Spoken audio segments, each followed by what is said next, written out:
Hey, church family, I wanted to take this opportunity to present you with another word of encouragement as we continue to pray for the recovery of our country. Now, I don't know about you, but I can't wait to watch the first presidential debate as President Trump and former Vice President Joe Biden prepare to face each other this Tuesday, September the 29th. I not only encourage every Christian to watch the presidential debates, but I also encourage every Christian to watch and listen to the arguments of both men and to listen with biblical ears.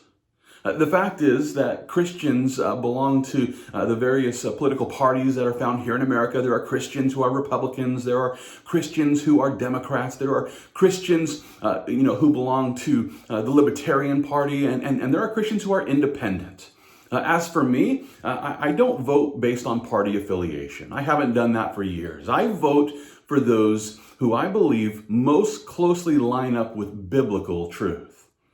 The reason why is based on something that Paul wrote in the book of Romans. You see, it's in Romans 13 where Paul tells us that government officials are actually appointed by God for the purpose of punishing evildoers. That's right, those who are in authority are actually God's ministers who have been called to execute wrath on those who practice evil. And with that being the case, Christians here in America, we've been called to elect leaders who are actually able to identify the difference between good and evil. That's right, our government officials are supposed to be able to identify the difference between what is good and what is evil. And knowing that we are called to then vote for and elect these leaders, we have to take a moment to consider a list of political issues which will help us to identify the candidates who are actually able to recognize and punish what is evil.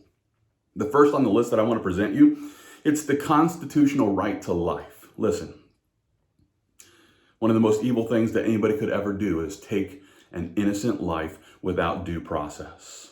And seeing how God hates the shedding of innocent blood, well, then it only stands to reason that Christians ought to be voting for candidates who are completely committed to pro-life legislation.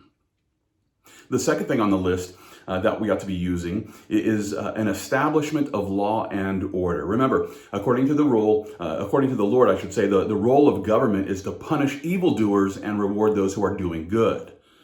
Paul also tells us that we're supposed to pay our taxes so that those who end up resisting authority are punished by the police force. Therefore, Christians ought to vote for candidates who have a plan to use our tax dollars to fund a well-trained police force that's able to protect our streets and our homes and our lives. The next item on this checklist, well, it's focused on the economy as well as our welfare system. Listen, the Bible most certainly encourages economic provisions for those who can't work, and that's an important word, can't. We ought to be providing for those who can't work. And yet, at the same time, the scriptures also inform us that those who won't work won't eat. Therefore, we ought to be voting for candidates who not only encourage economic growth by providing opportunities for the creation of new jobs, but listen, we should also be voting for candidates who are withholding welfare from those who simply won't work. One last item on this checklist that I'd like to present you is a stance on Israel. You know, when the Lord made a covenant with Abraham, he also revealed that those who bless the seed of Abraham will be blessed. And at the same time, he also revealed that those who curse the seed of Abraham will be cursed. Simply put, the nation that stands with Israel will be blessed by God. And the nations who oppose Israel, they're going to suffer the consequences of those decisions. Now, without debate, there are many more items on this checklist that we ought to be considering as we examine the position of every candidate. And so just to sum it up, I encourage every Christian to make sure that we're voting for those who most clearly line up with biblical truth. At the same time, I've presented this short list as a way of narrowing down a few of the most important indicators which can help us to identify the candidate who is best equipped to establish justice and peace based on biblical truth. As November quickly approaches, let's make sure that we're voting for the leader who is pro-life, pro-police, pro-work, and pro-Israel, because this candidate is best in line with biblical truth. And finally, as always, I encourage every Christian, let's continue fighting the good fight of faith, and all for the glory of God.